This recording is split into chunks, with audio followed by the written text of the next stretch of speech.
রবিবার হলদিয়ায় পদযাত্রা ও সভা করতে পারবেন শুভেন্দু অধিকারী। অনুমতি দিলেন কলকাতা হাইকোর্টের বিচারপতি তীর্থঙ্কর ঘোষ।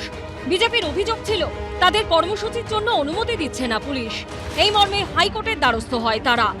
শুক্রবার মামলার শুনানি হয় বিচারপতি তীর্থঙ্কর ঘোষের এজলাসে। রাজ্য সরকারের তরফে আদালতে জানানো হয় ইতিমধ্যে লাউডস্পিকার ছাড়া কর্মসূচির অনুমতি দিয়েছেন মহকুমা শাসক।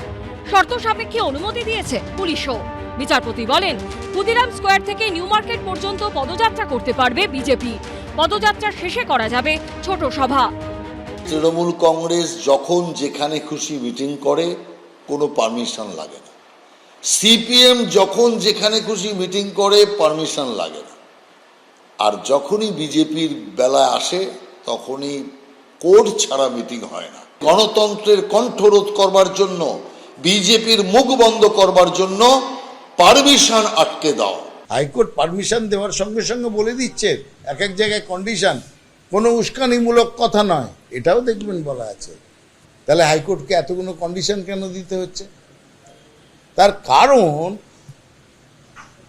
এই শুভেন্দু অধিকারীর ইচ্ছে হচ্ছে বাংলাকে অশান্ত করা। শুক্রবার তমলুকে কর্মসূচির জন্য আদালতে দ্বারস্থ হতে হয়েছিল বিজেপিকে।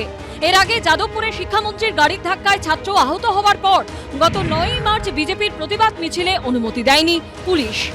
শেষ পর্যন্ত হাইকোর্টের অনুমতিতে নবীনা সিনেমার সামনে থেকে যাদবপুর থানার 100 মিটার আগে পর্যন্ত মিছিল করে বিজেপি ও তাদের যুব মোর্চা। চিড়িয়াখানার বাণিজ্যিকীকরণের প্রতিবাদে 9 জানুয়ারি রবীন্দ্র সদন থেকে ন্যাশনাল লাইব্রেরি পর্যন্ত মিছিল করতেও বিজেপিকে হাইকোর্ট থেকে অনুমতি আনতে হয়। গত বছর 13 নভেম্বর হাওড়ার শ্যামপুরে শুভেন্দু অধিকারীর জনসভাতেও একইভাবে আপত্তি জানিয়েছিল পুলিশ।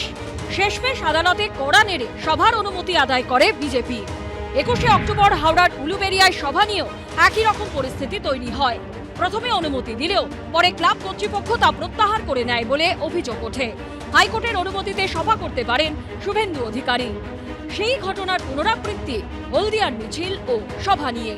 সৌভিক মজুমদার, রুমা পাল ও সন্দীপ সরকারের রিপোর্ট, এবিপি আনন্দ।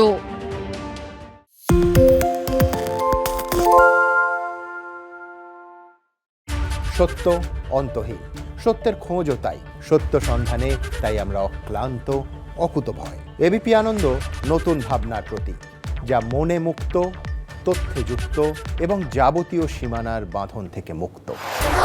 সীমা না শব্দটির মধ্যে লুকিয়ে আছে মানা শব্দটি, যেন চোখ রাঙানি এক অদৃশ্য বেড়াজাল, যা আটকে রাখে আমাদের এক ছোট্ট গণ্ডির মধ্যে। একমাত্র সঠিক খবরই গড়ে তুলবে এক মুক্ত সমাজ। সেই জগৎ গড়ার লক্ষ্যে কোনো সীমানার ঠুকুটি আমরা মানব না। এবিপি আনন্দ এগিয়ে থাকে, এগিয়ে রাখে।